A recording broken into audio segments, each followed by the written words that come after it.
Ingeniero, buenas noches, no se escucha.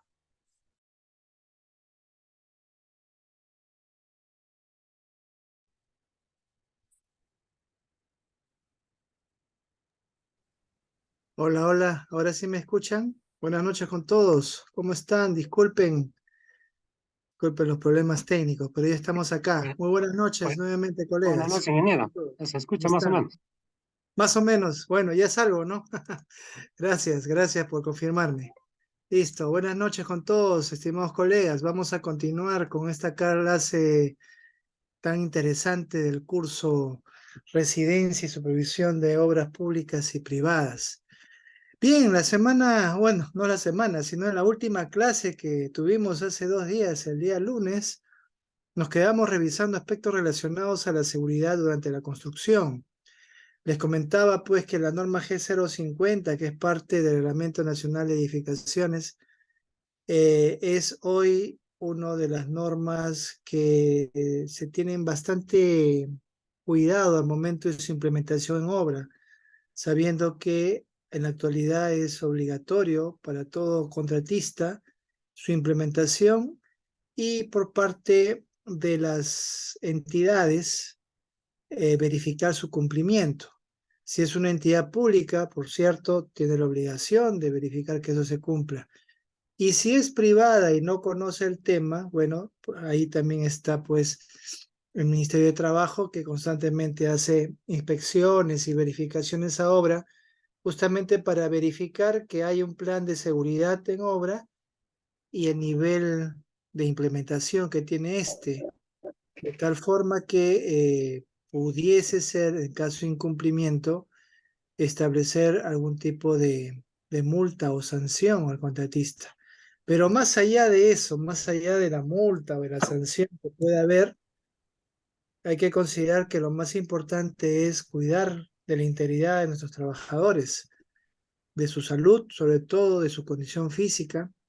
Y no solamente eso, sino también otro aspecto que se olvida mucho la gente es la parte psicológica. Es bueno tener charlas, tener reuniones con ellos, motivarlos a la participación para que se sientan parte del equipo. Ustedes saben que cuando uno maneja personal, hay distintas personalidades en la gente y el residente tiene que trabajar con ellos frecuentemente. Por favor, les voy a agradecer lo que conversamos la semana, o perdón, la última clase, sus audios, por favor. Verifiquen y tengan cuidado que no se activen para no distraer ni a mí ni a sus compañeros, si fueran tan amables, ¿ok? Muy bien, entonces les decía eso, es importante que el trabajador se involucre en estas actividades de seguridad, que se sienta parte de la solución y eso también incide mucho en su autoestima, en sus ganas de participar y de trabajar y mejorar su rendimiento y su productividad. Por eso el residente, además de técnico, de administrador, de gestor, también tiene que desarrollar habilidades interpersonales que le permita ganarse la confianza del personal y sobre todo establecer un nivel de liderazgo al cual cualquier trabajador lo reconozca como tal y desee actuar o participar de manera voluntaria ante un llamado o un pedido especial del ingeniero residente. Entonces, son elementos que suman a la bolsa para poder garantizar el éxito del proyecto. Entonces, este tema de seguridad, más allá de la sanción y multa que decía, es importante para la empresa, para el cuidado de sus trabajadores, por su imagen institucional y para evitar también sobrecostos, ¿no? Que significa pues que alguien se enferme, que alguien se accidente o incluso que pueda fallecer. Y eso es lo que estábamos conversando en la última sesión y eso es lo que vamos a continuar. Les decía que todo parte de un plan de seguridad y salud. Ese plan, usualmente las empresas contratistas, estoy hablando ya desde la visión de un contratista, ya sabemos que hay tres sombreros que nos podemos poner. El de contratista, ¿El de supervisor o el de entidad? En este momento estoy con el sombrero del contratista. El contratista, o las empresas contratistas, hoy en día, justamente en procura de mejorar su nivel de competitividad en el mercado, desarrollan ciertos mecanismos dentro de sus instituciones a fin de poder establecer estándares no solamente de calidad, sino también aquellos elementos que les permita mejorar la productividad y la seguridad de sus obras. Uno de esos aspectos es el plan de seguridad y salud en el trabajo, ¿no? Que, bueno, en términos generales involucra a cualquier actividad del índole público o privado que desarrolle un trabajador. Cada entidad pública o privada debería tener dentro de su organización un plan de seguridad y salud en el trabajo para prevenir los accidentes y las enfermedades de sus trabajadores. Y es el área de recursos humanos la encargada de verificar el cumplimiento de ese plan y poder también mejorarlo, complementarlo, ¿no? Actualizarlo. Pero eso es a nivel de una organización. Pero cuando ya hablamos de una obra en específico, cada obra debería tener también su propio plan de seguridad y salud en obra. Si el contratista tiene implementado estos planes de manera organizacional, le va a ser mucho más sencillo, mucho más práctico poder implementar por cada obra que lleve un plan de seguridad. ¿Por qué?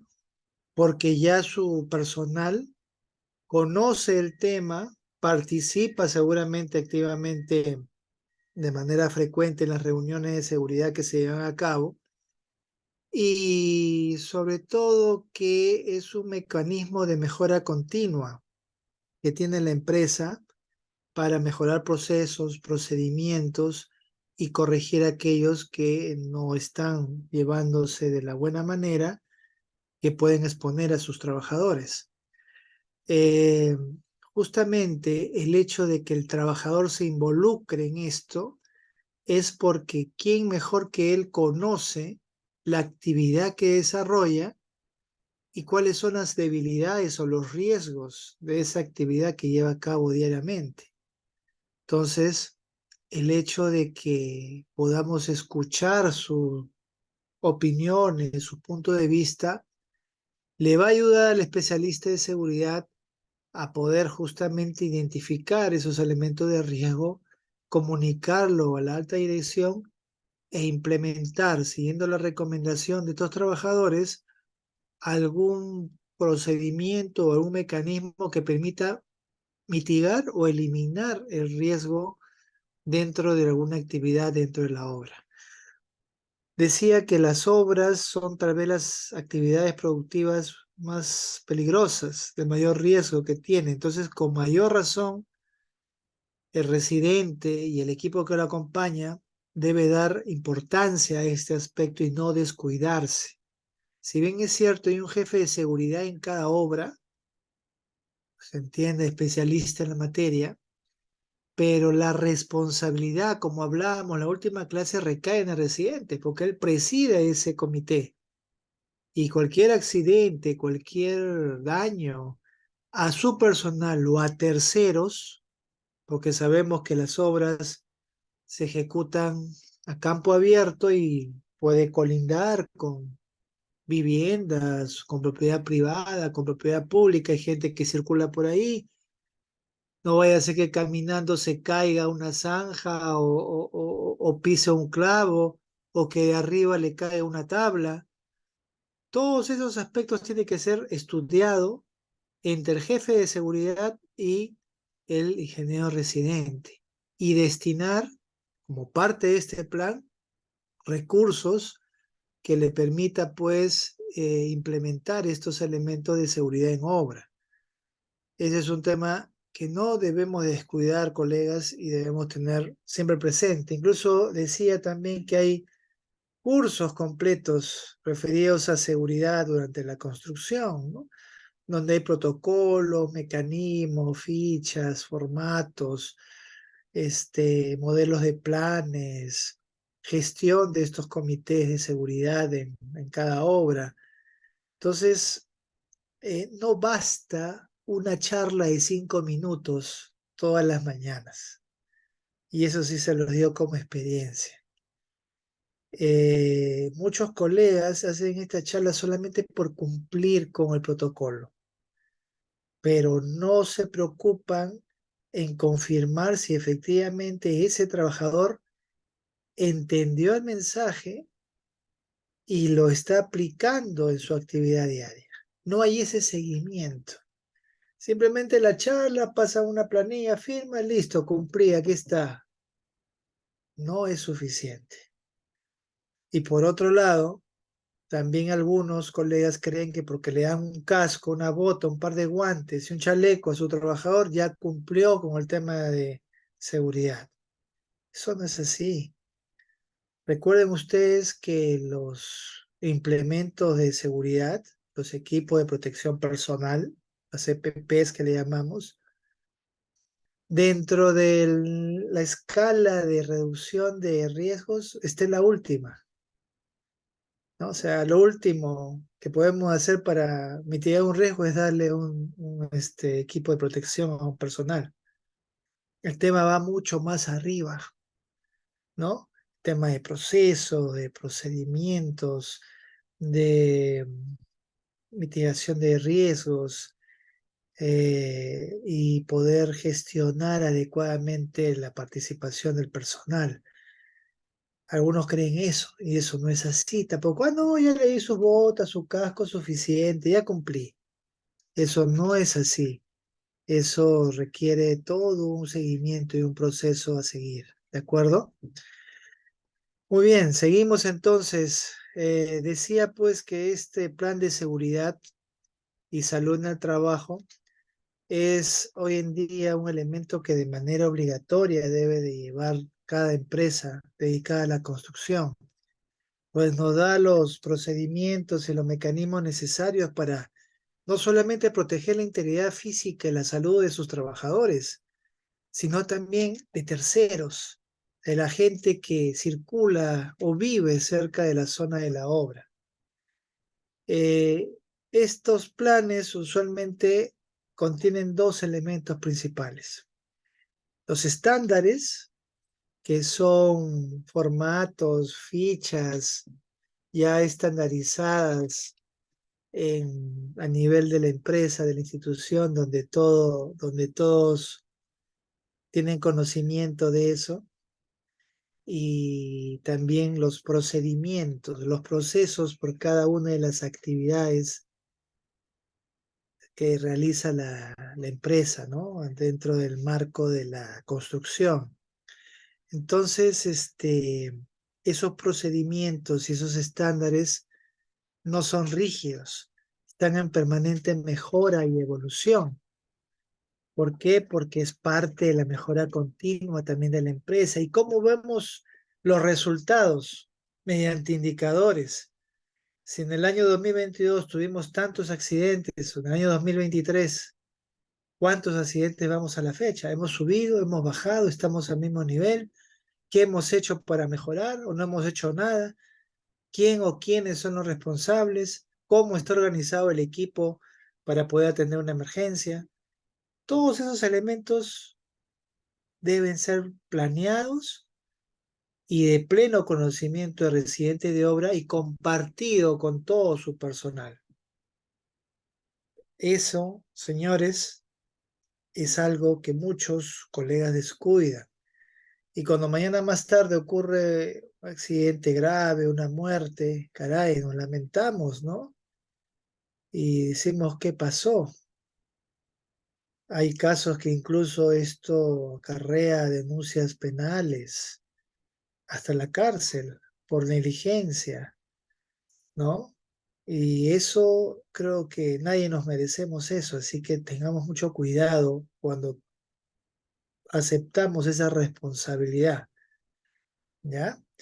No solamente es, ah, yo soy residente de obra, ¿no? No, también hay que conocer cuál es todo el alcance de ese residente y aplicarlo de la mejor manera posible en beneficio de sus trabajadores al cual él representa, en beneficio de la empresa y en beneficio del cliente que espera pues resultados que puedan colmar sus expectativas como tal.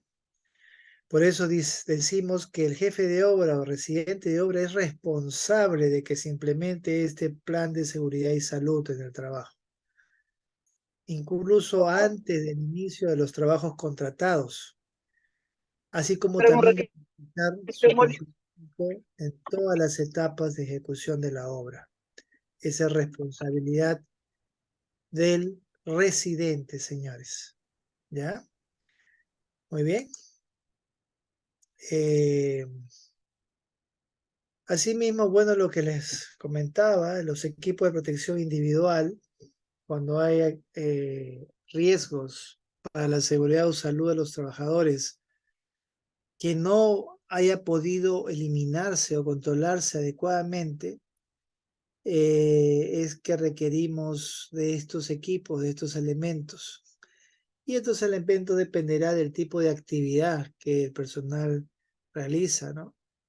Ya sea bajo el nivel del terreno, ya sea en altura, ya sea bajo el agua, ya sea expuesto a condiciones extremas de temperatura, depende de la situación en que se encuentre. Entonces, estos equipos básicos se componen fundamentalmente del uniforme de trabajo, las botas, usualmente con puntera de acero, el casco, las gafas de seguridad, los guantes, en algunos casos especiales los protectores de oído, los protectores visuales, mascarillas para proteger la respiración, arnés si trabajamos en altura, los guantes si usamos material químico o trabajamos con el acero, el fierro, ¿no? O equipos para protegerse del trabajo en altas temperaturas o con material caliente, ¿no?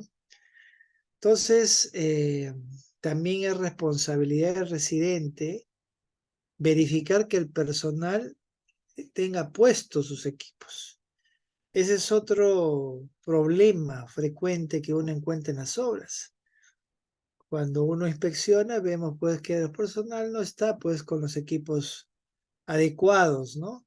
Algunos están con polos, otros con gorro, otros con sandalias, con short.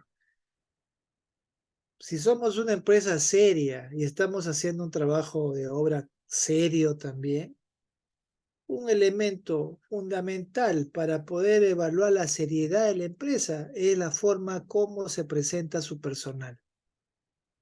Si se presenta como cualquier cosa, bueno, pues uno piensa pues, que esa empresa pues mm, tiene muchas limitaciones, por no decir otra cosa.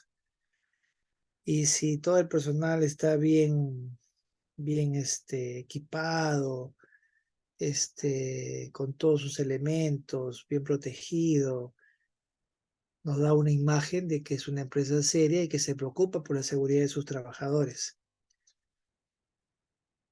Otro comentario, cuando ocurre un accidente en obra y es una obra pública, no solamente lleva la carga el contratista, indirectamente también lo lleva la entidad, ¿no? Suele ocurrir, ¿no? Sobre todo, como sabemos, hay mucha política metida en esto. Siempre la autoridad local va a tener retractores y va a esperar una oportunidad como esa para tratar de hacer escarnio de la gestión actual. Si bien es cierto, la entidad no es responsable de la seguridad del personal porque ha delegado ese riesgo a un contratista, pero la vinculan por ser quien financia la obra y quien finalmente es el cliente final, ¿no? Entonces, debemos de tener cuidado también como funcionarios y como supervisores de obra verificar el cumplimiento del contratista de todos los protocolos y requisitos que establecen los planes de seguridad en obra. Ahora, otro comentario que se me viene a la mente, y esto yo le hablo de la experiencia, pues, ¿no? Eso no está en los libros. Esta situación la hablamos cuando delegamos el riesgo a un tercero, o sea, el contratista es responsable de la seguridad. ¿Y qué pasa cuando la obra es por administración directa? ¿Quién es el responsable de la seguridad y salud de los trabajadores de la obra? Creo que la respuesta cae de madura, es la entidad.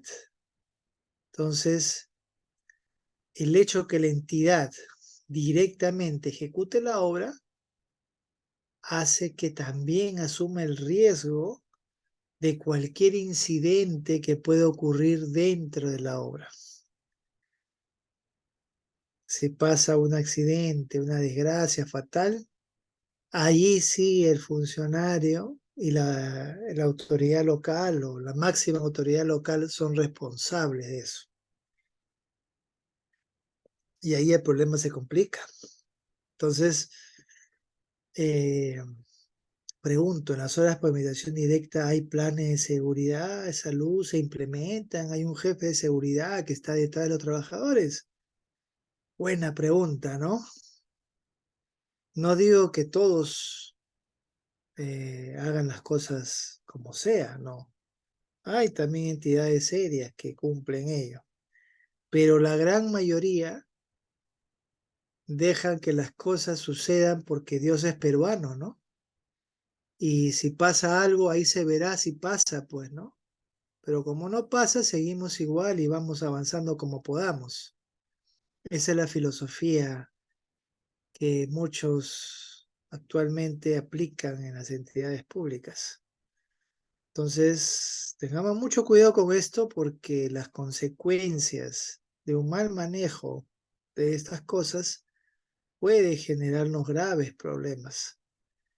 Entonces, hay que prepararse en esta materia. También hay equipos de protección colectiva que están relacionadas a la protección de no solamente de una persona, sino de varias, ¿no?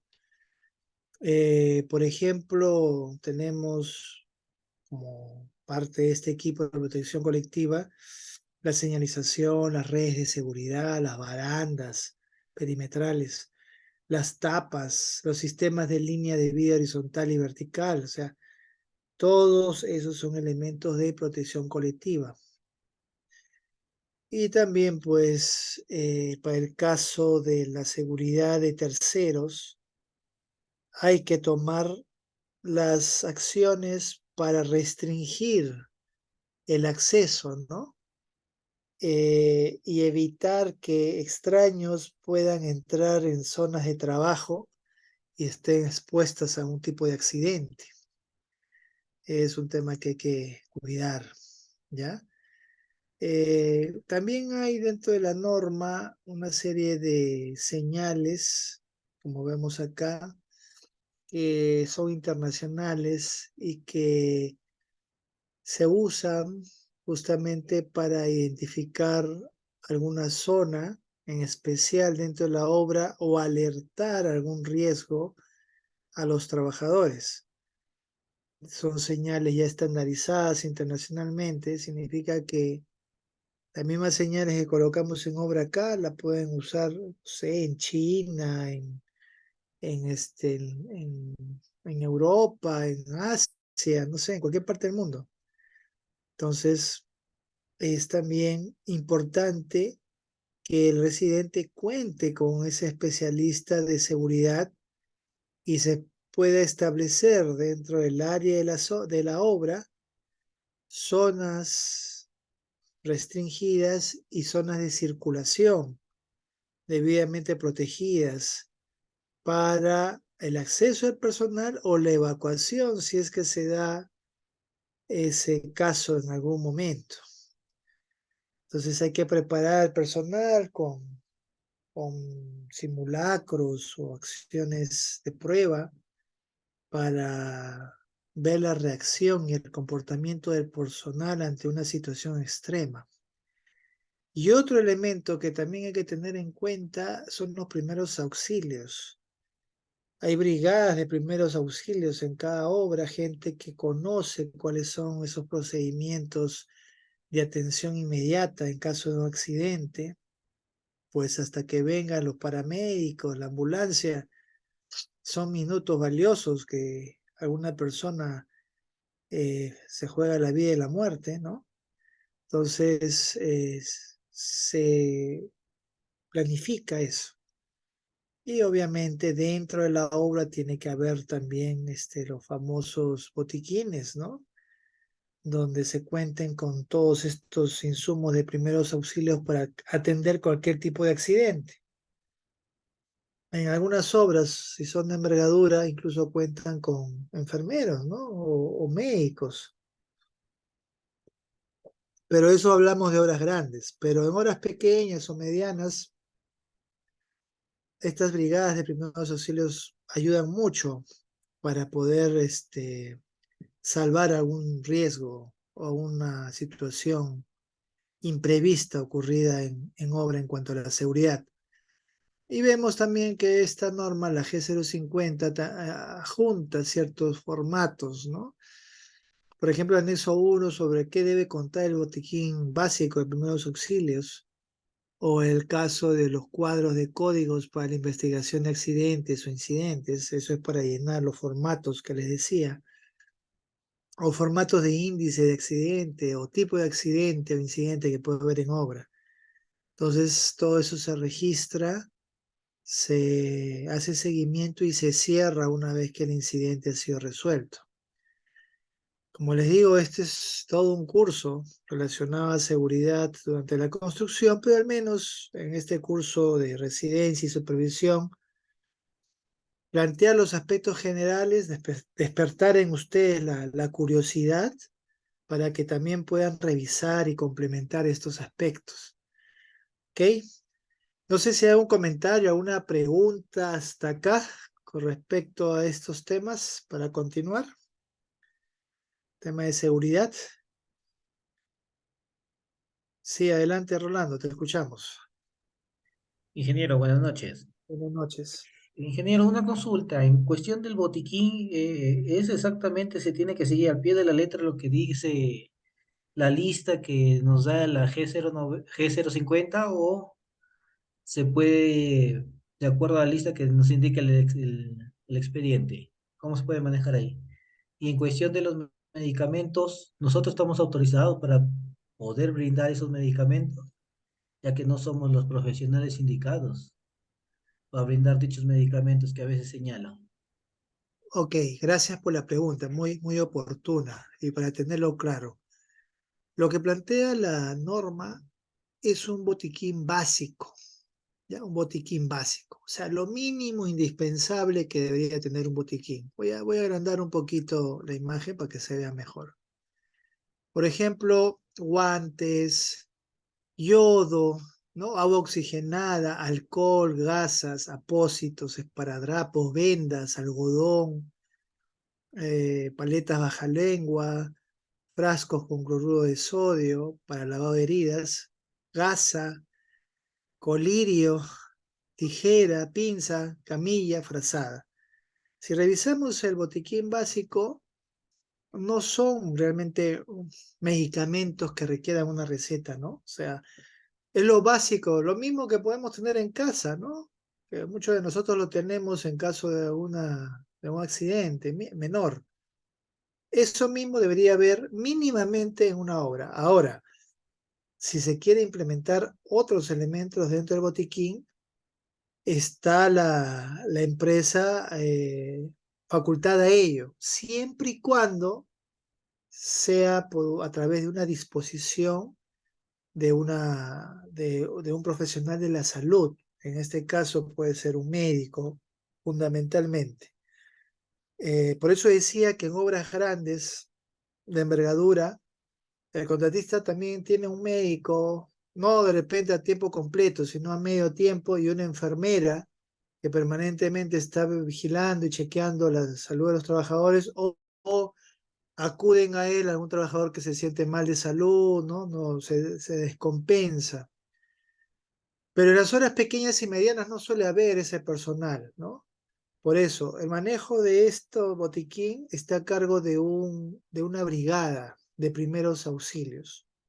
Y en virtud a la gravedad del accidente o de la lesión o del estado en que se encuentre el paciente, tomará la decisión si es necesario llevarlo a una clínica, a un hospital, pero no recetar de manera libre, ¿no? No, porque eso sí genera un riesgo para todos, para el residente, para los responsables de la obra. Lo que sí, la decisión que se puede tomar es, ¿sabe qué? El estado del paciente no es el bueno, no es el mejor, hay que llevarlo a un hospital o llevarlo a emergencia, si es que está asegurado. Debería estar asegurado, ¿no? Se entiende, ¿no? Entonces, eso corre por cuenta del contratista, del empresario que contrata a ese personal. ¿De acuerdo? Por ahí va la cosa, atendiendo a tu respuesta. Gracias más bien, por la pregunta. Gracias, ingeniero. A ti, gracias. Bueno, seguimos. Si no hay más preguntas. Lo que hemos visto es una de las normas importantes del Reglamento Nacional de Edificaciones. Pero esta norma que hemos revisado está orientada a la seguridad.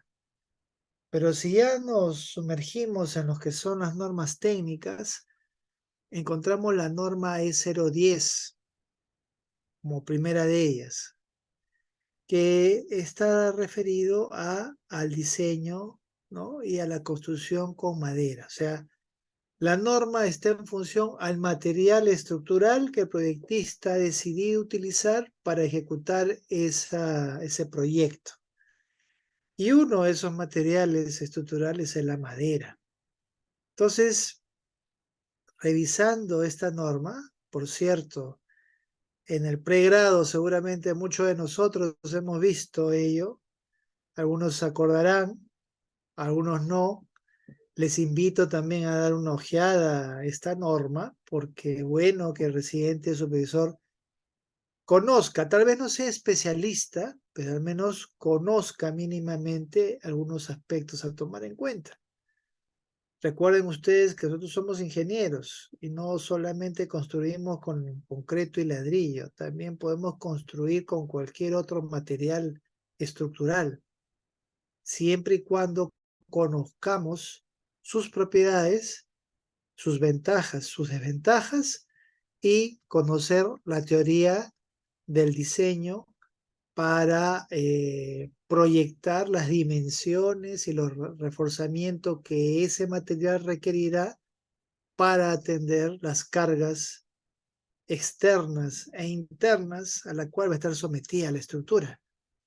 Entonces, podemos diseñar nosotros y construir con cualquier material, siempre y cuando conozcamos esos parámetros para lo cual nosotros podemos movernos, ¿no? Y hacer bien, hacer un buen trabajo.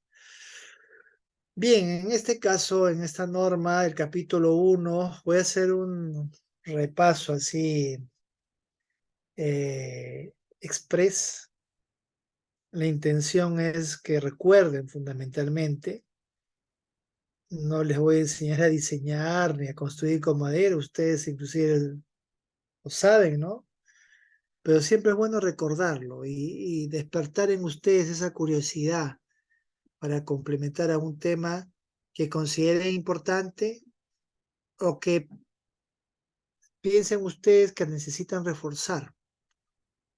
¿Ok? Entonces el capítulo 1 de esta norma nos habla sobre el agrupamiento de las maderas, ¿no? Sabemos que las maderas se agrupan, tienen un agrupamiento en función a sus propiedades. Y en este capítulo 1 vamos a encontrar las normas a consultar, los objetivos, los campos de aplicación, el agrupamiento, ¿no? Este agrupamiento se basa en la densidad básica del material y en su resistencia mecánica. En función a esos dos parámetros es que se agrupan las maderas en tres: grupo A, grupo B y grupo C. Grupo A, como vemos en el cuadro 521, está relacionado a la densidad básica de la madera. Si la densidad es mayor a 0,71 gramos por centímetro cúbico, se trata pues de una madera de grupo A. Si está entre 0,56 y 0,70, grupo B, y si es de 0,40 a 0,55, grupo C. Y en función del grupo, se ha estandarizado unos valores para el diseño. Como la madera la diseñamos por el método de los esfuerzos admisibles, ¿sí? No a la rotura, sino esfuerzos admisibles, significa que lo vamos a diseñar dentro del rango elástico. Y si vamos a diseñar la madera en rango elástico, necesitamos conocer, entre otros, su módulo de elasticidad. Y para cada grupo tiene un valor de módulo de elasticidad que es un dato de entrada para el diseño en madera, ¿ya?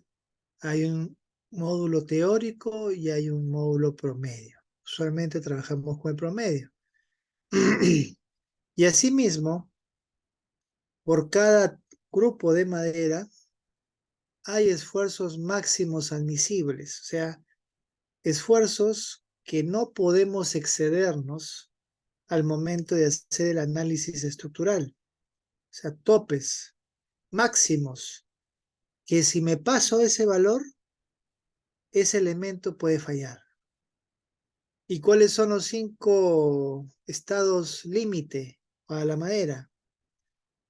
La flexión, la tracción paralela, la compresión paralela, la compresión perpendicular y el corte paralelo.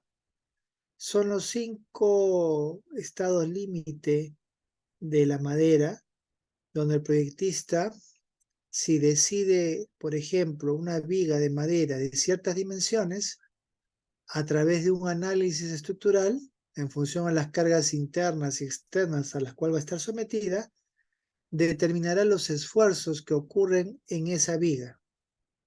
Y ese esfuerzo actuante que ocurre en la viga debe ser menor al esfuerzo resistente. ¿Quién me da el esfuerzo resistente? Esta tabla, la 523. ¿Quién me da el esfuerzo actuante? Me la da el análisis estructural. Si logro que el esfuerzo actuante sea menor que resistente, ese elemento queda, ¿no? O pasa, como dice algunos, ¿no? Pero si es mayor, tengo que cambiarlo por otro de mayores dimensiones o mejorar el tipo de madera para que finalmente podamos estar por debajo, como esfuerzo actuante, por debajo del esfuerzo resistente. Ese es el principio fundamental del diseño, ¿no? Entonces, el capítulo 2 de esa misma norma se refiere al diseño y construcción en madera. Y aquí incluye requisitos generales como el alcance del proyecto, la ejecución, la inspección de obra, consideraciones y tipos de madera, tableros a base de madera, diseño con madera, diseño de elementos en flexión, en tracción, en flexotracción, en compresión, en flexocompresión. Bueno, este curso no pretende ser un curso de análisis estructural o diseño, pero sí al menos recordarles, ¿no? Que regrese a su memoria esos términos, esas cosas que a veces en campo nos permiten tomar decisiones. Muros de corte, cargas laterales de sismo-viento, armaduras de madera, uniones con madera, criterios de protección, requisitos de fabricación y montaje y mantenimiento. La madera es un material muy valorado en otros países, sobre todo en el aspecto arquitectónico. Si ustedes van a Europa o a Norteamérica, verán casas completas de madera, muy bonitas, muy estéticas y muy abrigadoras, muy acogedoras y muy prácticas porque se puede remodelar con facilidad. Pero en nuestro medio, la madera no es un material que podamos decir esté difundido en la construcción. Hay mucho reparo con respecto al uso de la madera para construir edificaciones, por ejemplo. ¿A qué se debe? Bueno, sabemos que tiene algunas desventajas, ¿no? El tema de la humedad, el tema de los insectos, ¿no? O que sus costos de mantenimiento son altos, o que ante un incendio se destruye totalmente. Además de esas desventajas, hay un tema cultural en nuestro país, o sea, acá ustedes saben que construir una vivienda, una casa, puede ser la inversión de su vida de una persona. Y como es así, él quiere pues que su casa sea pues resistente y que aparente esa resistencia, que pueda golpear y pueda sentir lo duro, lo macizo que es sus muros, sus columnas. Eso le da un estado de seguridad, ¿no? De confianza. Pero cuando ven madera, ups, dice, ¿no? Esto es madera, esto no dura, esto se rompe, esto no me da seguridad.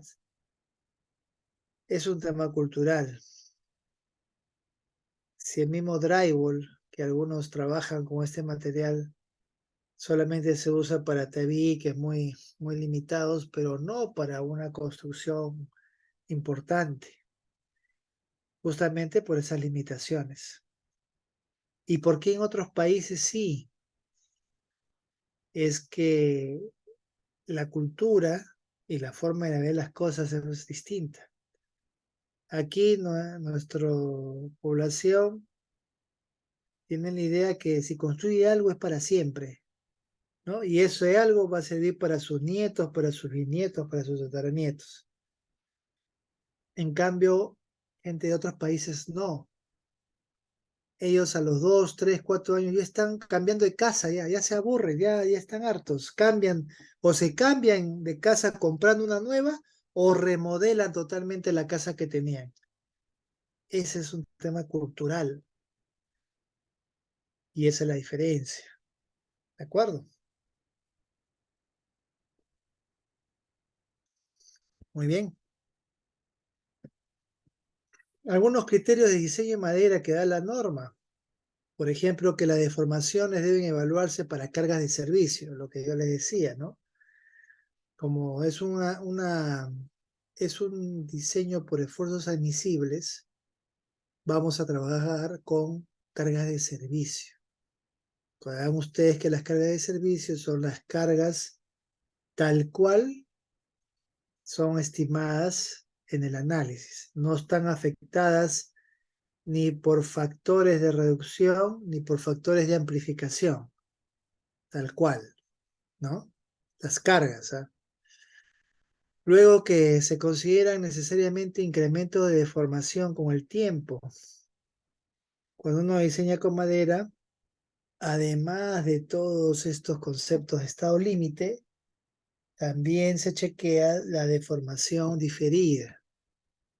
¿A qué nos referimos con esto? A que cuando este material está sometido a una carga permanente, poco a poco tiende a ceder y se flexa.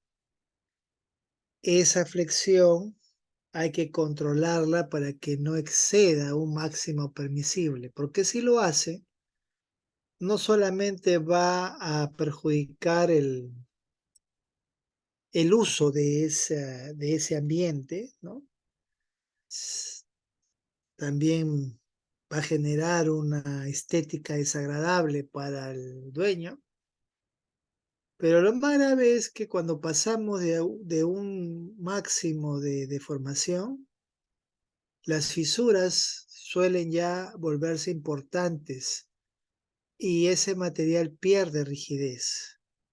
Y al perder rigidez pierde resistencia. Y al perder resistencia corre el riesgo de que las cargas que hemos estimado en el diseño superen lo que pueda resistir ese material y pueda fallar. Por eso es que se hace ese chequeo de deformaciones diferidas. También que las deformaciones de los elementos y sistemas estructurales deben ser menores o iguales a las admisibles, es lo que les comentaba, ¿no?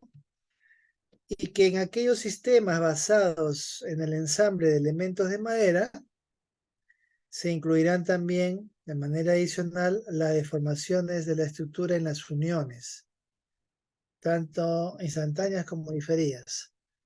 Tengan en cuenta, colegas, que cuando uno trabaja con madera o trabaja con acero, si uno diseña bien y cumple estos parámetros, el elemento no debería fallar. ¿Cuál es el punto crítico cuando uno diseña o construye con madera o con acero? No es el elemento en sí, sino son las conexiones. Las conexiones son los puntos más críticos en una estructura de madera o de acero. Se ha dado casos que, habiendo diseñado bien el elemento, habiendo diseñado la viga, la columna con las dimensiones adecuadas, el hecho de no haber una adecuada conexión, una adecuada transferencia de cargas de un elemento a otro, ha generado el colapso de estructuras. Entonces, además de diseñar bien el elemento, también hay que diseñar bien las conexiones. Y en madera, pues, sabemos, la más común, ¿no? Los clavos, ¿no? Aunque ya no es recomendable los clavos para conectar.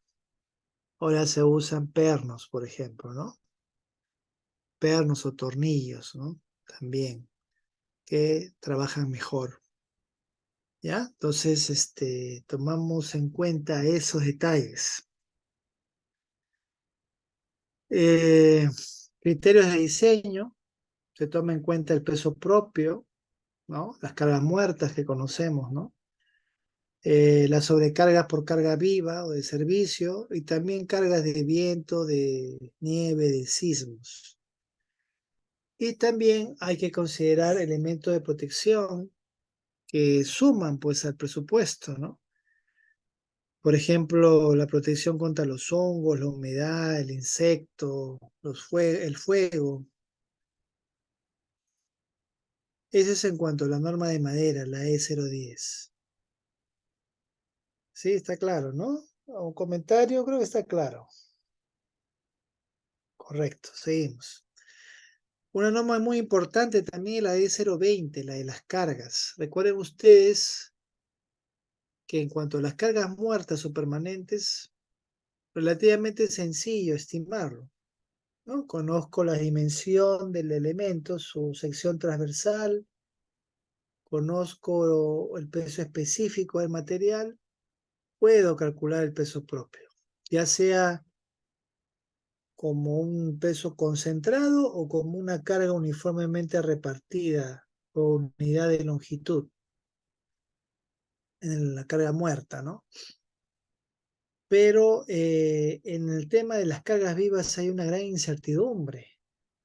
Sabemos que las cargas vivas están relacionadas al uso, al movimiento, ¿no? Que se le da al nivel entrepiso, ¿no?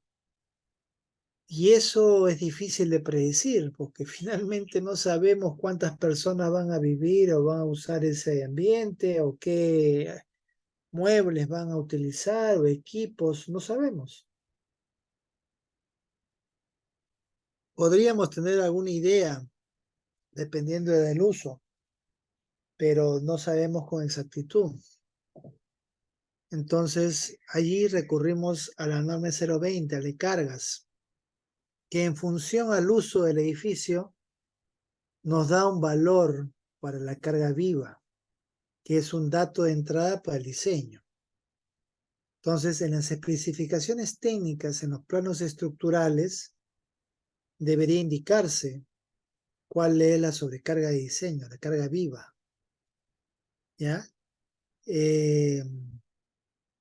Por cierto, en este tema de cargas vivas, si la estructura es esencial, ¿no? O sea, una estructura de riesgo, sí es necesario conocer el número de personas y el mobiliario que se va a usar y la ubicación del mobiliario. Pero para estructuras comunes, ¿no? Importantes, podríamos usar la norma de 020, pero para obras esenciales, lo recomendable es hacer un análisis mucho más fino para tener mayor claridad en cuanto a la carga viva real que va a actuar sobre esa estructura. Entonces, esta norma de 020 incluye en el capítulo 1 generalidades, como el alcance, las definiciones. En el capítulo 2 la carga muerta, que es el peso de los materiales, dispositivos de servicio, equipos, tabiques y otros elementos soportados por la edificación, incluyendo su peso propio, que se proponen sean permanentes o con una variación en su magnitud pequeña en el tiempo. Tenemos acá materiales, dispositivos de servicio y equipos, tabiques. El capítulo 3 está referido a la carga viva, ¿no? Que es el peso de todos los ocupantes, materiales, equipos, muebles y otros elementos movibles soportados por la edificación. Tenemos la carga viva de piso, la carga viva de techo, la carga viva para aceras, para pistas, para barandas, para parapetos, para columnas en zonas de estacionamiento. Tenemos cargas vivas móviles también, como en el caso de los puentes, la reducción de carga viva, cargas de nieve, cargas de vías al viento. Eso vamos a encontrar en la norma. En el capítulo 4 se hace referencia a otras cargas, por ejemplo, la presión de la tierra, ¿no? Muy utilizado cuando diseñamos sótanos, por ejemplo, de un edificio. Las cargas de construcción. ¿Qué pasa? Muchas veces el proyectista hace un muy bonito diseño estructural, modela en el SAP, en el ETABS, en el MIDAS, ¿no? En el STAT, cualquier programa comercial que haya, pero lo modela considerando la estructura terminada, que acaso de la noche a la mañana, de terreno a limpio, a el edificio completo tenemos. Claro que no, es un proceso. Esas cargas de construcción, el estructural debe de evaluar en qué medida el hecho de irle incrementando carga piso por piso, qué efecto podría generar en la estructura, tomando en cuenta que aún está en proceso de fragua en algunos casos, o qué insumo, o qué aditivo, o qué mecanismo usar para poder garantizar que esa estructura en construcción o no tenga el riesgo de caerse o evitar que la carga en la construcción afecte la resistencia de los elementos recientemente construidos. Eso es chamba del estructural y debería ser parte de la memoria de cálculo, ¿no? Se los comento, ¿no? O el análisis de fuerzas térmicas, por ejemplo, los cambios de temperatura, la presencia de juntas de dilatación en las estructuras, la ubicación, las dimensiones. Eso es ingeniería de detalle y eso es parte de la chamba del estructural. O los efectos de la contracción de fragua, ¿no? El concreto que al fraguar, el calor de hidratación hace que evapore violentamente el agua de la mezcla y el concreto se fisure. Si bien es cierto, es superficial esa fisura, pero igual, o sea, no solamente es un tema estético, sino que genera ahí rutas por donde la humedad, la contaminación del medio ambiente puede filtrarse por ahí y empezar a carcomer el acero. Entonces, eso hay que tener cuidado. Capítulo 5, distribución y combinación de cargas, ¿no? Sabemos que cuando diseñamos por resistencia última, si es en concreto, o LRFD, si es en acero, vamos a necesitar para el análisis estructural eh, combinaciones de carga. Planteamos una serie de combinaciones mediante distribuciones que el proyectista determine para qué, con qué objetivo, para buscar la condición más desfavorable de carga contra la estructura.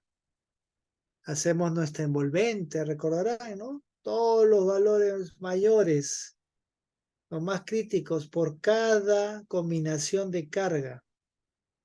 Hacemos el envolvente y obtenemos los valores máximos. Y con esos valores máximos diseñamos, ya sea concreto, acero, albañilería, madera, adobe, lo que quieran. ¿Ya? Entonces, para una buena aplicación de estas combinaciones, debe cumplirse ciertos requisitos, ¿no? Por ejemplo, la distribución de cargas verticales, la distribución de cargas horizontales, la combinación de carga para diseño por esfuerzos admisibles. Eso se ve ahí en el capítulo 5. Capítulo 6 hace mención a la estabilidad de las estructuras. ¿Qué es la estabilidad? Que la estructura no se voltee, ¿no? O no empiece a caminar, ¿no? O no se empiece a hundir. Esa es la estabilidad. Por eso ahí van a haber temas de volteo, temas de deslizamiento, ¿no? Elementos que van a garantizar la estabilidad de la estructura. El capítulo 7 habla sobre la rigidez, ¿no? Que es la capacidad de la estructura o del elemento estructural de resistir los esfuerzos sin perder su forma. Aquí, para el tema de las rigideces, se plantean unos métodos de cálculo, fórmulas para los desplazamientos laterales, control de flechas, acumulación de agua en azoteas. Entonces, es bueno que le den una revisada. Estoy seguro que algunos de ustedes no se acordaban o tal vez no sabían que habían todos estos temas en la norma.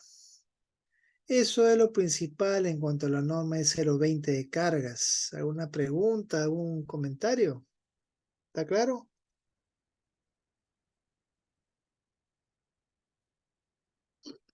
Muy bien. Otra norma importante es la E030, que le vamos a dedicar un espacio propio. Acá solamente es un adelanto, ¿no? La norma de diseño sismo resistente. Tiene varios capítulos. Capítulo 1, exposiciones generales. El 2, peligro sísmico, que involucra la zonificación sísmica, las condiciones geotécnicas, el factor de amplificación sísmica. El capítulo 3, relacionado a la categoría, al sistema estructural, a la regularidad de las edificaciones. Esto en función a la categoría y al factor de uso. También hay referencias a, dependiendo de la categoría, qué sistema estructural usar. Y algunos aportes en cuanto a regularidad estructural que toda estructura debe tener.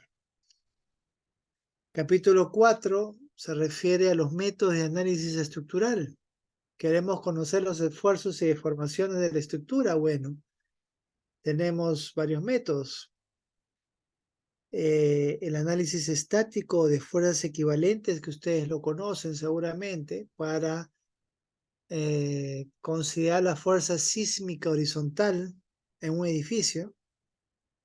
Las ondas sísmicas van a generar una fuerza horizontal en la base del edificio y esa fuerza sísmica se va a distribuir proporcionalmente por cada entrepiso en función a sus masas, de menor a mayor.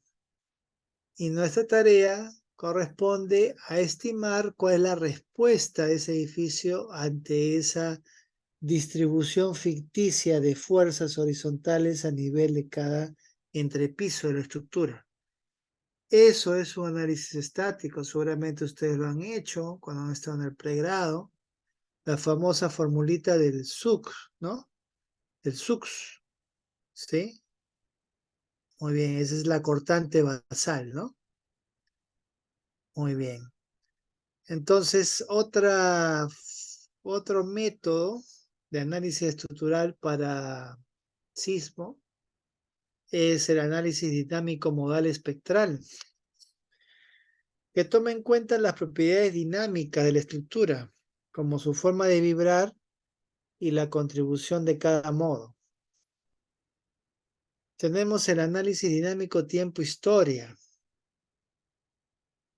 que es un método un poco más sofisticado, más utilizado para un tema académico, para ver el comportamiento segundo a segundo, ¿no? La respuesta segundo a segundo de la estructura modelada a través de un ordenador y en función a condiciones del entorno definidas por el proyectista. Entonces, esto requiere un mayor nivel de análisis y puede ser utilizado en estructuras esenciales, ¿no? Donde ahí sí se necesita conocer paso a paso la respuesta de la estructura. También tenemos en el capítulo 5 los requisitos de rigidez, resistencia y ductilidad.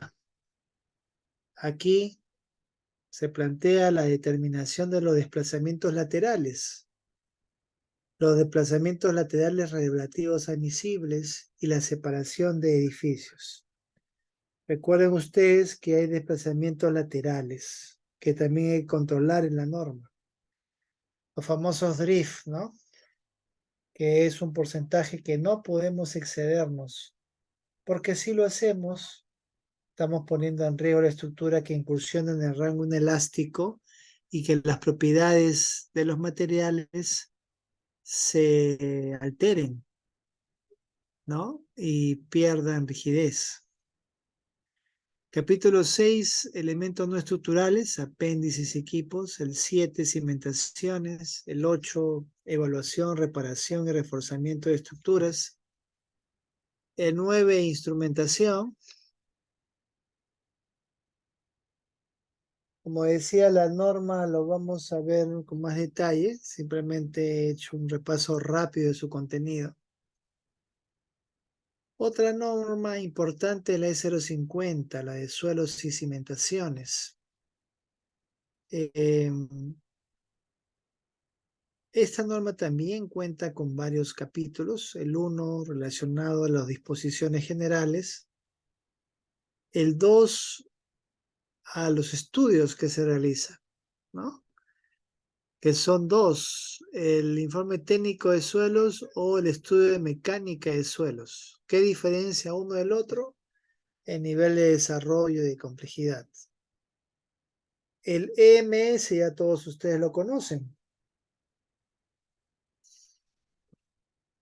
Es el estudio de mecánica de suelos, conjunto de exploraciones e investigaciones de campo, ensayo de laboratorio, análisis de gabinete, que tiene por objeto estudiar el comportamiento del suelo y sus respuestas ante las solicitaciones estáticas y dinámicas de una edificación, y que obligatoriamente debe ser considerado como parte del diseño estructural.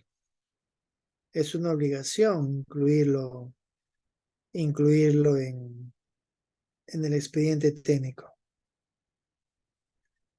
¿Ok?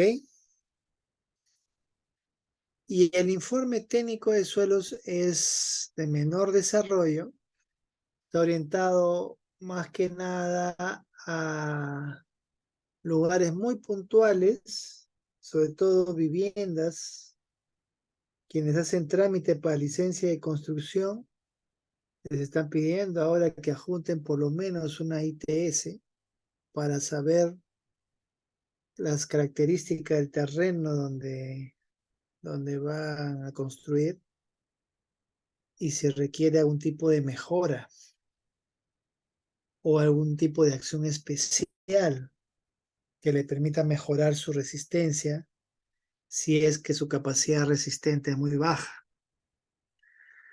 Aquí el informe técnico no tiene la regularidad técnica de una MS y comprende la realización de por lo menos 3 puntos de exploración a 3 metros de profundidad, ensayo de laboratorio y análisis de gabinete, que tiene por objeto estimar el comportamiento de los suelos y sus respuestas ante las solicitaciones estáticas y dinámicas, y que se recomienda para edificios que no sean los 3 pisos y cuya área en planta de primero no sea mayor a 500 metros cuadrados, sin sótanos y que no requiera platea o solado de cimentación. Esas son las condiciones para realizar una ITS. El capítulo 3 de esta norma nos habla sobre el análisis de las condiciones de cimentación. Aquí vemos las cargas, los asentamientos, la capacidad de carga, el factor de seguridad, la presión admisible. Cimentaciones superficiales en el capítulo 4, cimentaciones profundas en el capítulo 5, recuerden que son los pilotes ahí. El capítulo 6 relacionados a los problemas especiales de cimentación, por ejemplo, suelos colapsables, licuación de suelos, suelos expansivos.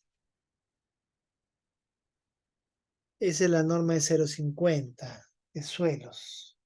También es todo un curso revisar y desarrollar la norma. Pero los invito a que la revisen. Si bien no somos especialistas de suelos, pero es bueno al menos los criterios básicos, conocerlos y manejarlos. Otra norma también importante es la norma de concreto armado, la E060, que cuenta también con una serie de capítulos, ¿no? Requisitos generales, notaciones y definiciones, los materiales para la mezcla. Nos referimos al cemento, al agregado, al agua, al acero de refuerzo.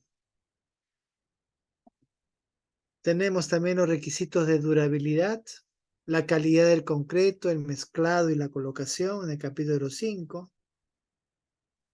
En el 6º, los encofrados, las tuberías embebidas, las juntas de construcción. En el 7º, los detalles de refuerzo. En el 8º, análisis y diseño. En el 9º, requisitos de resistencia y de servicio. En el 10º, flexión y carga axial. En el 11º, cortante y torsión. En el 12, longitudes de desarrollo y empalmes de refuerzo. En el 13, las losas en 2 direcciones. El 14, los muros. El 15, las zapatas. El 16, el concreto prefabricado. El 17, elementos compuestos de concreto sometidos a flexión. El 18, el concreto preesforzado. Al 19, las cáscaras y las losas plegadas. Es el contenido de la norma, ¿no?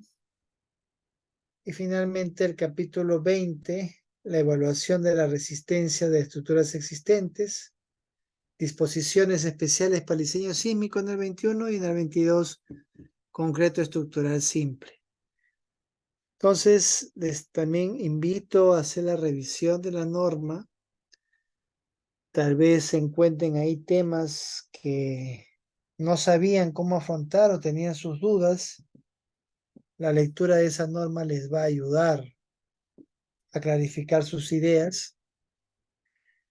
Y la importancia de la norma es que nos ayuda a mejorar la calidad de las estructuras de concreto. La E070 está referida a albañilería. Tenemos los aspectos generales, las definiciones y nomenclatura, los componentes de la albañilería, la unidad, el mortero, el concreto líquido, el acero.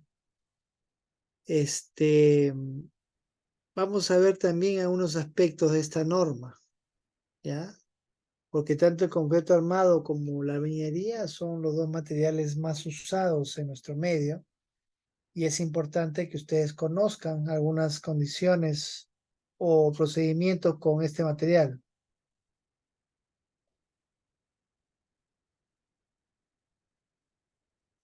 El capítulo 4 está referido al procedimiento de construcción, el 5 a la resistencia de prismas de albañilería, sobre todo para buscar la resistencia a la compresión, el 6 la estructuración, el 7 los requisitos estructurales mínimos, el 8 el análisis y diseño estructural, el 9 el diseño para cargas ortogonales al plano del muro, el 10 interacción tabique, albañilería, estructura porticada, es lo que les comentaba, ¿no? Que debe haber siempre una junta ahí entre el tabique y las columnas en pórticos. Eso es la norma E060, perdón, E070 en resumen, la de albañilería.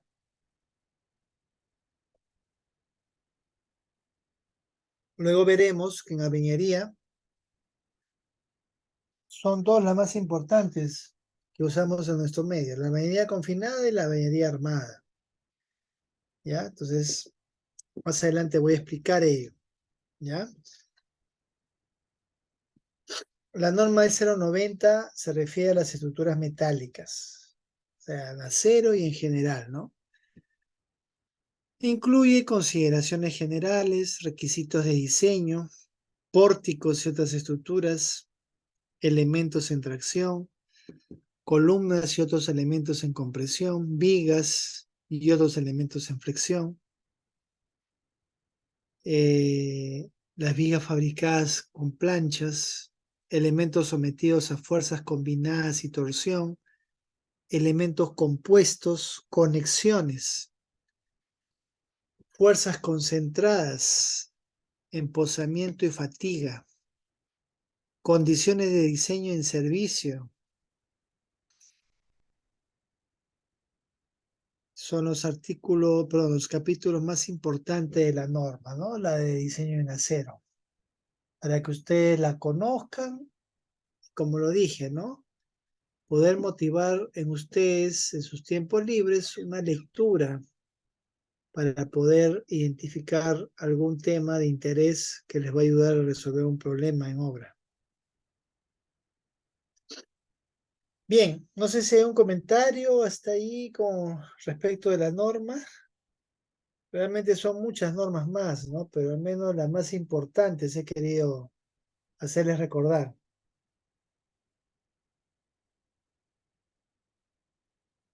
Bien, sobre el contrato de obra, recordemos, colegas, que el contrato de obra es prácticamente la parte final del procedimiento de selección. Una vez que se dio la buena pro y se consintió, la entidad invita al postor ganador a que firme el contrato, trayendo una documentación mínima. Entonces, una vez que se firma el contrato, recién se genera el vínculo laboral entre la entidad y el contratista. Antes no. Es a partir de allí. Y los contratos, en lo que es la parte pública, hay contratos estandarizados, ¿no?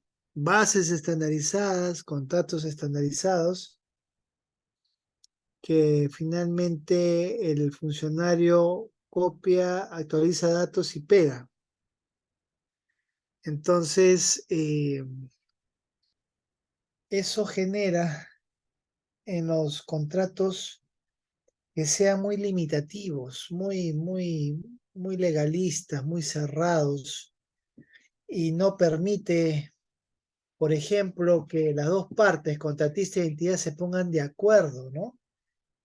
El acuerdo mutuo, sino que, oye, ¿sabes qué? Tengo estas bases que me da el Estado, tienes que cumplirlo, firma acá si quieres hacer mi obra, si no, chao. Y muchas veces el contratista, pues, se ve obligado a firmarlo, porque quiere la obra. Pero se da cuenta, pues, que esos contratos no hay una adecuada distribución de riesgos. Y eso es uno de los principales problemas en gestión contractual en nuestro medio, que no hay una buena distribución de riesgos durante la ejecución de la obra o durante la consultoría o el servicio, donde ustedes quieran. Pero en obra se siente más por la envergadura. Entonces, es una falencia de los contratos en el Estado.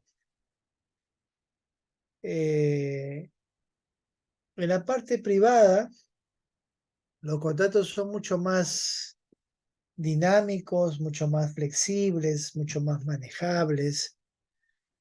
Nacen del acuerdo de partes y su marco legal, como lo dije, es el Código Civil.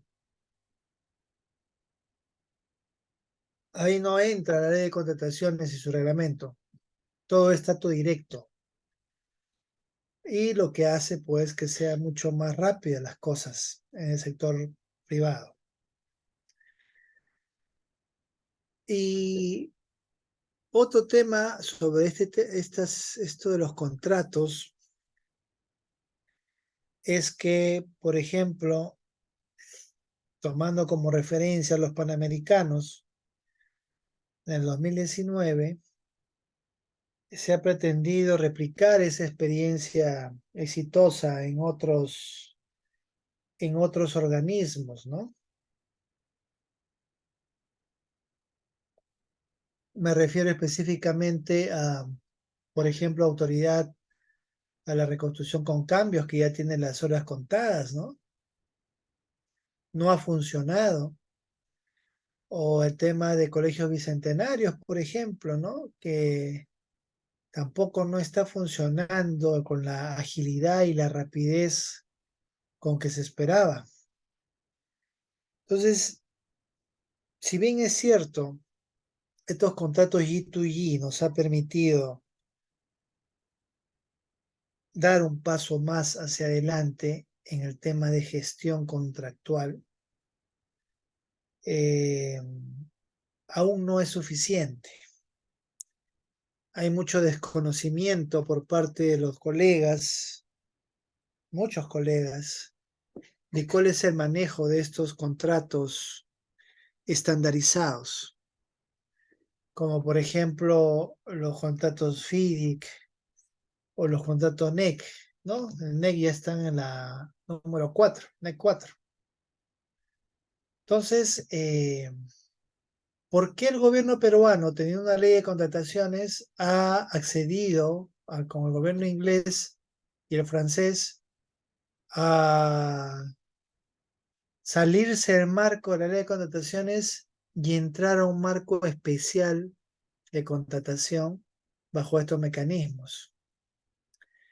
Porque es consciente, pues, que nuestro sistema de contrataciones es muy complejo, muy lento, muy procedimental, donde se valora la formalidad legal a lo técnico y que eso pues genera controversias y discusiones y desconfianza entre el cliente y la entidad. Por eso surgen las controversias y todo lo que deviene de ella. Estos contratos estandarizados son o es el haber recogido a nivel mundial buenas prácticas y plasmarlo en un documento de 100 hojas, por ejemplo, donde solamente se ponen los datos del proyecto donde se va a ejecutar, ¿no?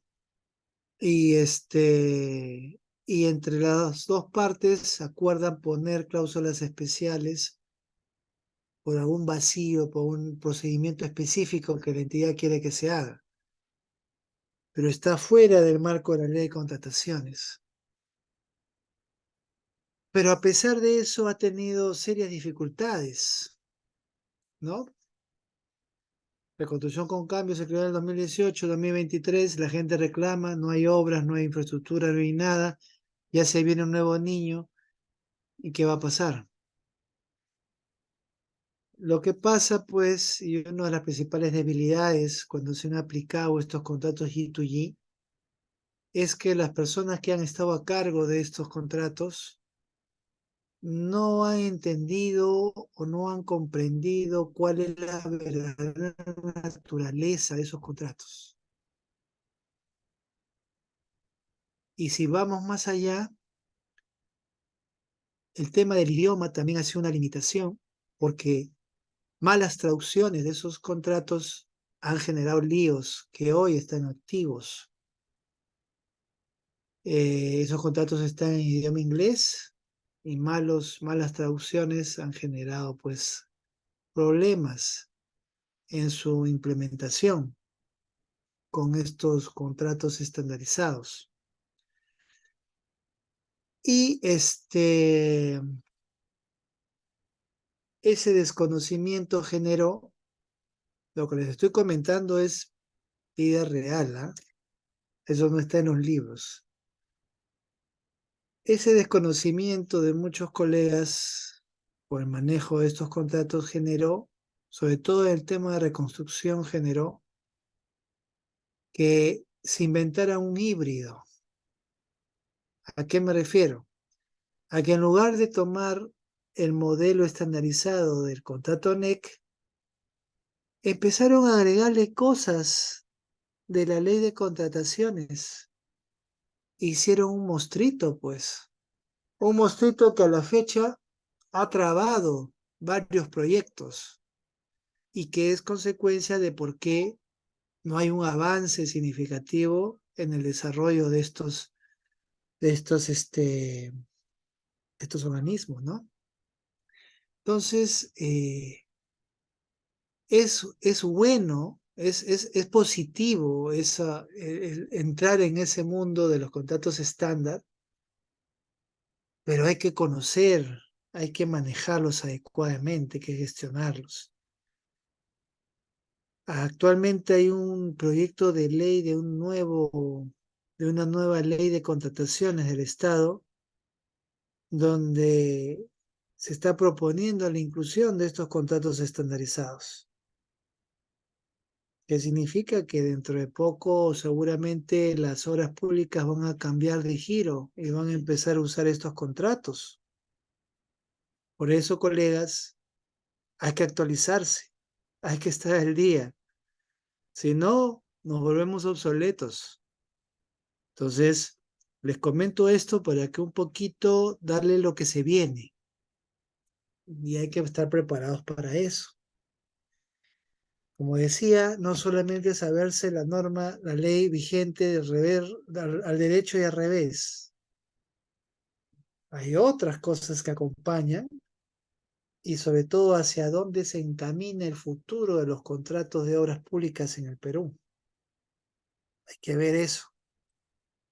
Este tema del contrato estandarizado está muy vinculado a la metodología BIM, que ya también le comenté en una clase anterior, que busca justamente distribuir adecuadamente los riesgos y poder buscar el consenso de todos. No buscar el conflicto ni la pelea, sino el consenso. es un camino que aún hay que andar. Eso va a generar cambios, eso va a generar adaptarnos a nuevos escenarios, pero la vida es eso. La vida es adaptarse a los cambios. Los que puedan adaptarse a esos cambios van a sobrevivir y seguir adelante. Los que no, lamentablemente van a pasar al olvido. Por eso, colegas, hay que estar atentos a todas estas cosas y estar preparados para eso, ¿no? Bueno, comentario aparte. Ya les he comentado un poco el tema de los contratos, ¿no? Para el tema de los contratos, el contrato es parte de las bases de un proceso de selección. Recuerden ustedes que son las bases propiamente dichas, la proforma de contrato y si es un servicio de consultoría, irán los términos de referencia. Si es obra, será expediente técnico. Entonces, dependiendo qué es lo que estamos convocando, vamos a incluir qué documento técnico va a acompañar esas bases y que luego nos va a servir para medir el cumplimiento de quien hayamos contratado. Si estamos en una consultoría, por ejemplo, una supervisión, un expediente técnico, los términos de referencia van a describir de manera detallada las características que se pretende tenga el servicio prestado, señalando minuciosamente todas las actividades que se deben desarrollar y también los productos, ¿no?, que deben ser entregados.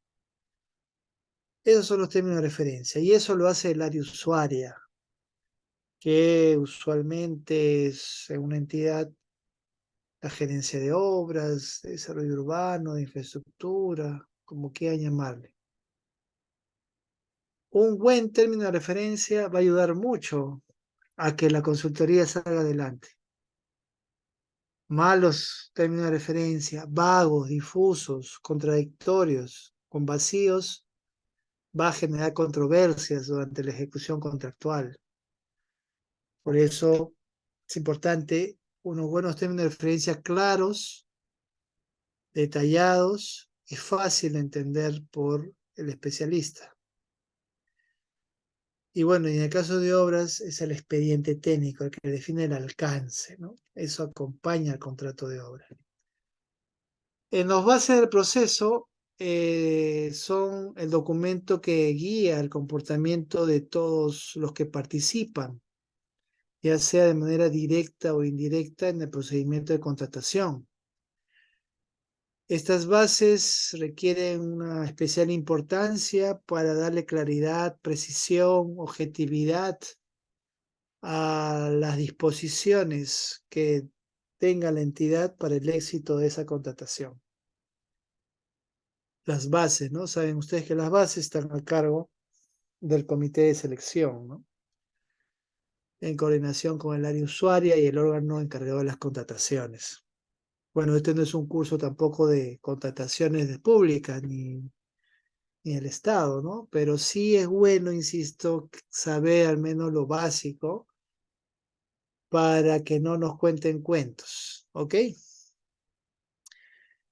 Bien, estas bases están constituidas por un conjunto de disposiciones que tienen como objetivo dar a conocer las reglas que orientarán el procedimiento de selección desde el inicio del trámite, pasando por sus diferentes etapas, las formalidades requeridas para cada una de ellas, así como el establecimiento de las principales obligaciones contractuales que se originarán con el proveedor seleccionado.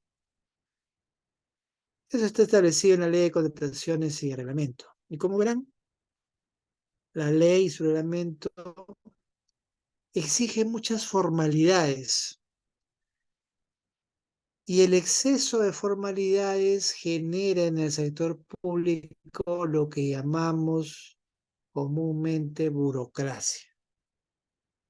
Para que esto fluya, tenemos que estar yendo de área a área, hablando, pidiendo por favor que avancen, que tramiten, que den su firma, su visto bueno, su sello, ¿no?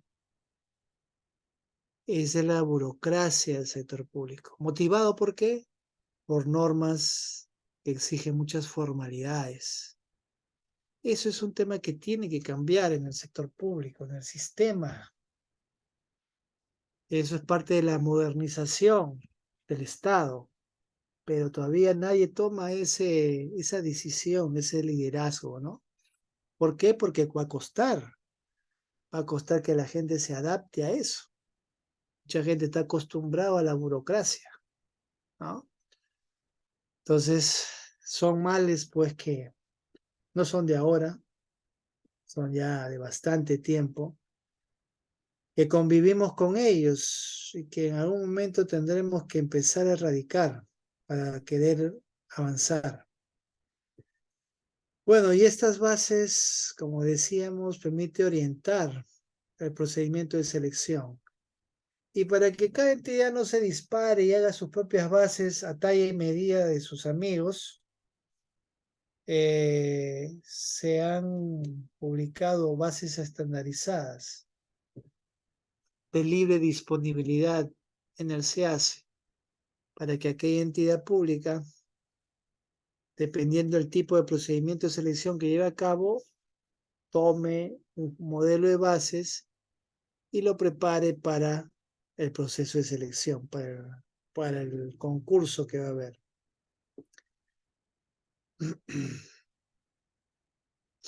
Aquí, por ejemplo, vemos pues, bases estandarizadas para una adjudicación simplificada para ejecución de obras, o una licitación pública para contratación de obras, o concursos públicos para supervisiones.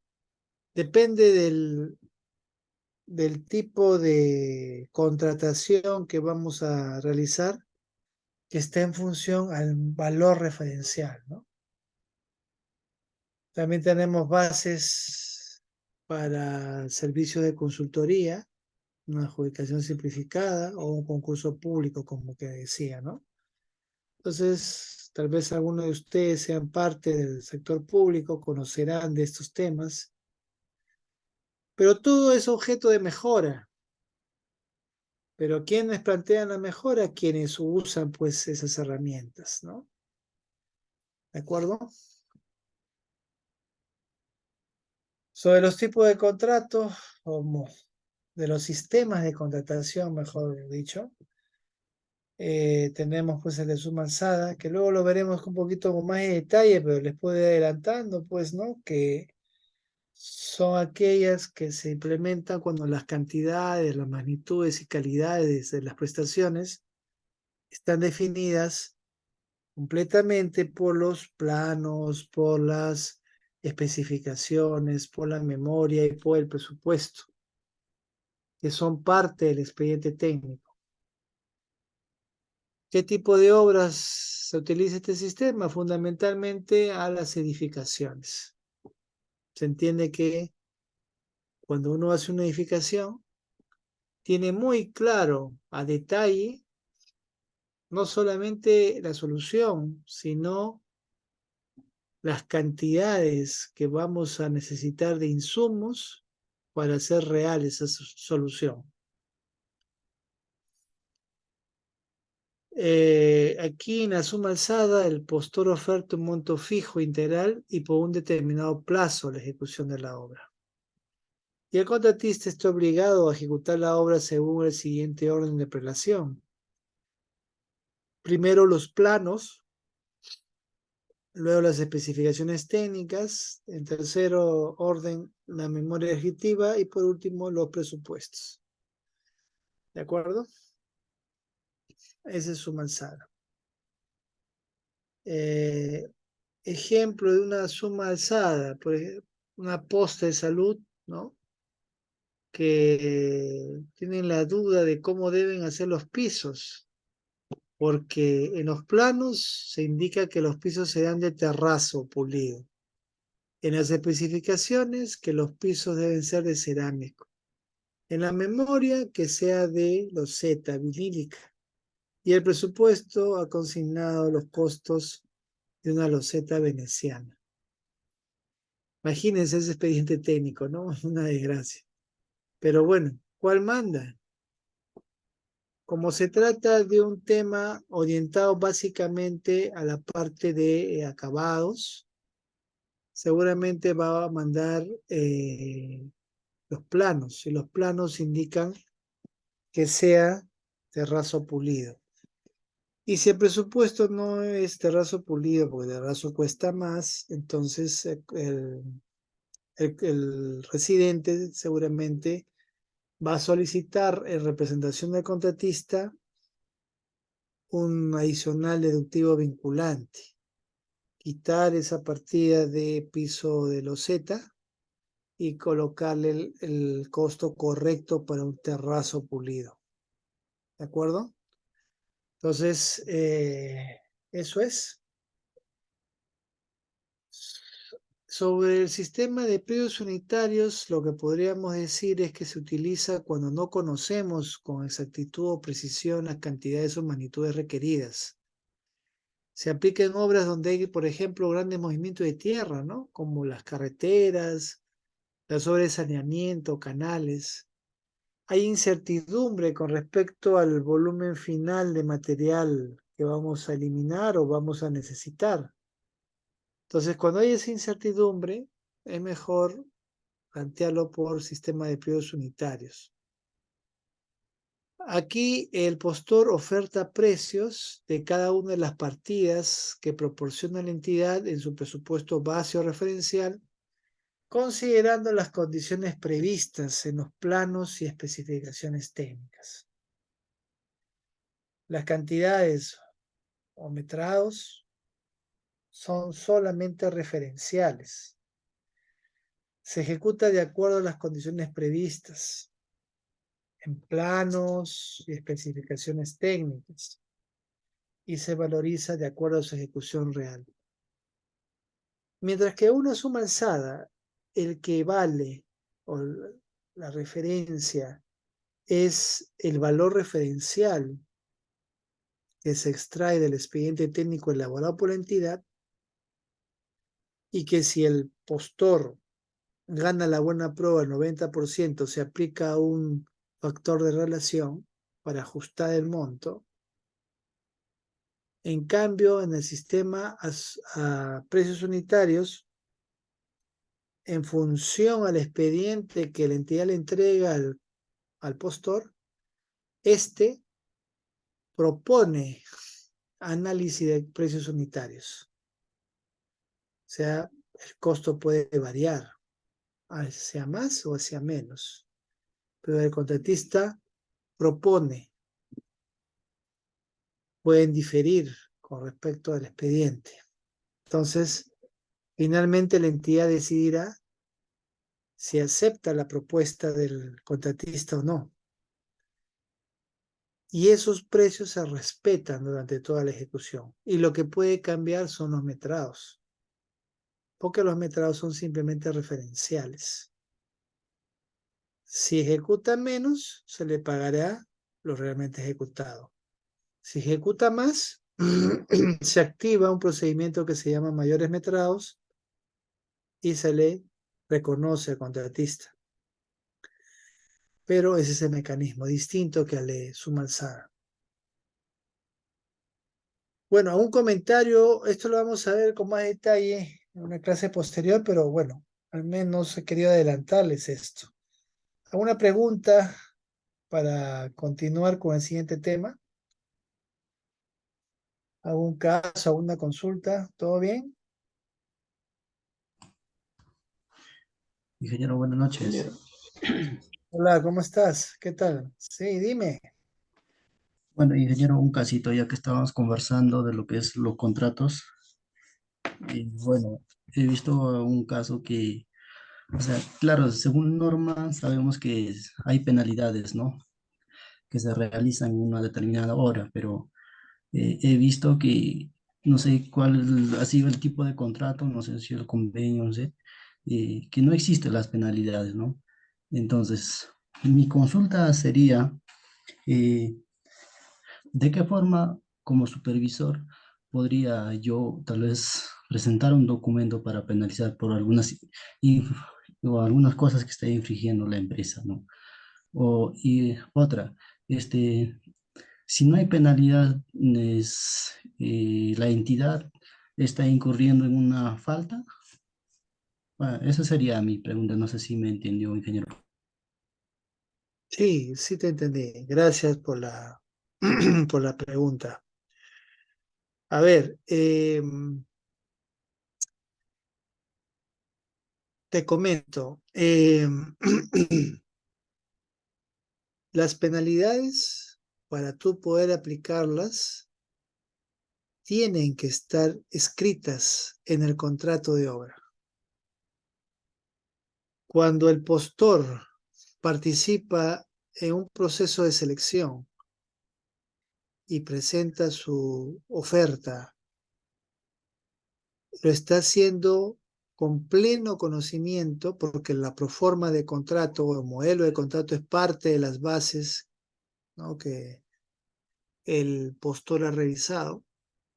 Cuando el postor presenta su oferta, está sometiéndose a esas cláusulas de penalidad que deben ser parte del contrato de obra.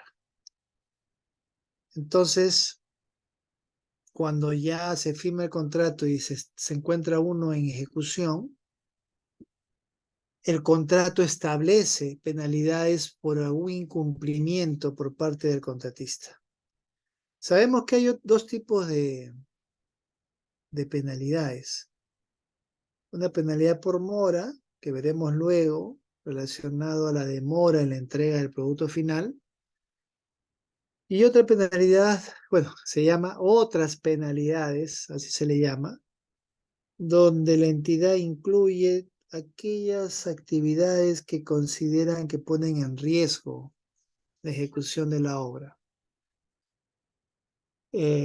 Por cierto, para cada una de esas actividades se establece el criterio, la condición y el monto que se le va a aplicar de penalidad, que está relacionado a la UIT, ¿no? Puede ser media UIT, una UIT por cada valorización. Y ambos, tanto la penalidad por mora como las otras penalidades, tienen un tope máximo, que es el 10%. No es acumulable, por cierto. Cada uno trabaja en paralelo, ¿no? O se tiene criterio en paralelo. Entonces, si tu contratista está haciendo cosas no,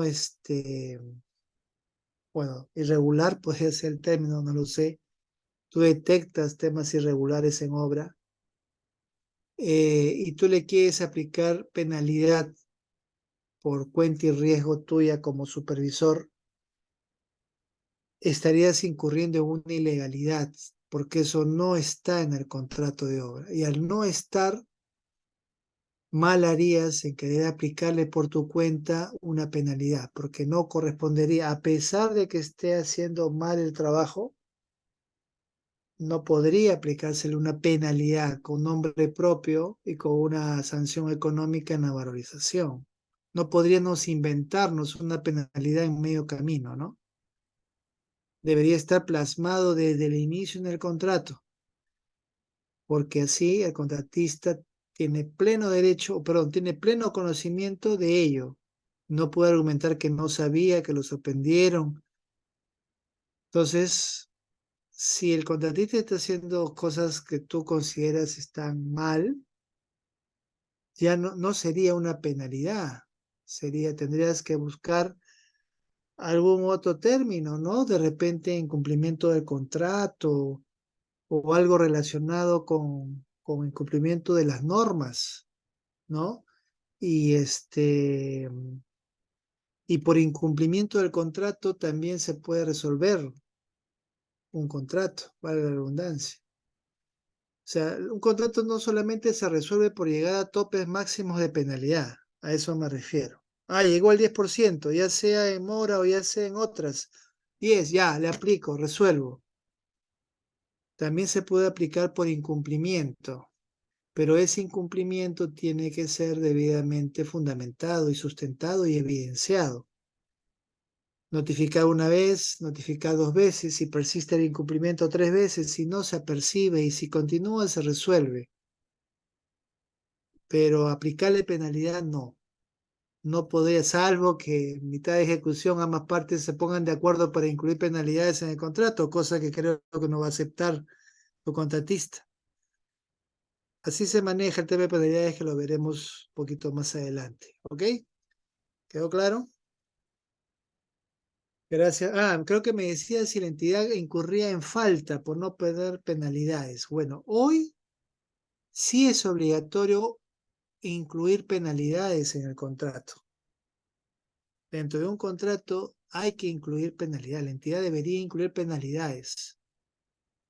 Por lo tanto, sí podría incurrir en falta por no considerar penalidades dentro del contrato.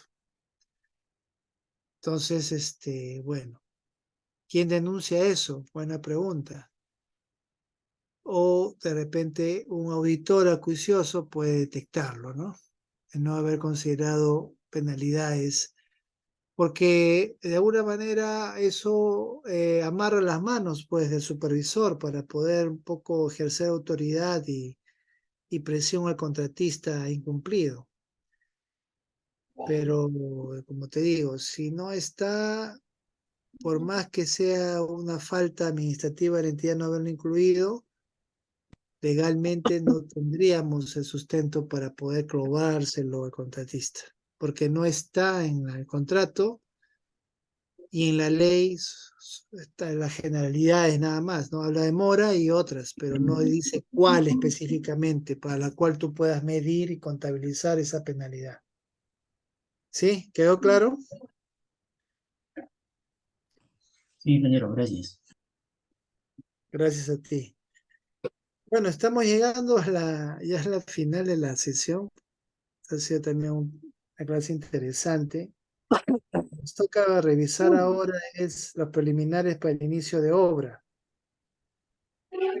Y bueno, creo que esto lo vamos a ver en la siguiente sesión.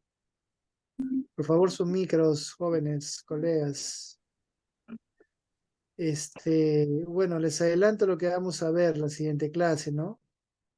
Ya se entiende que se firmó contrato y estamos listos ya para iniciar la obra.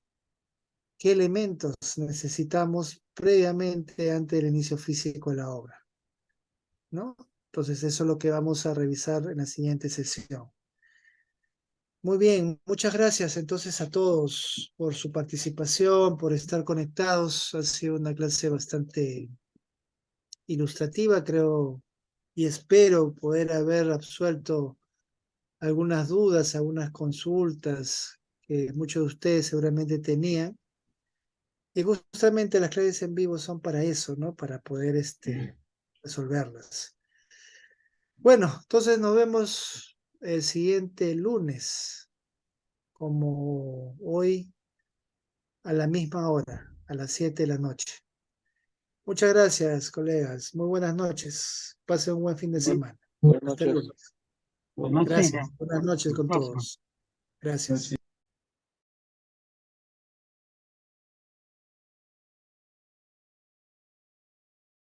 Buenas noches, y el examen.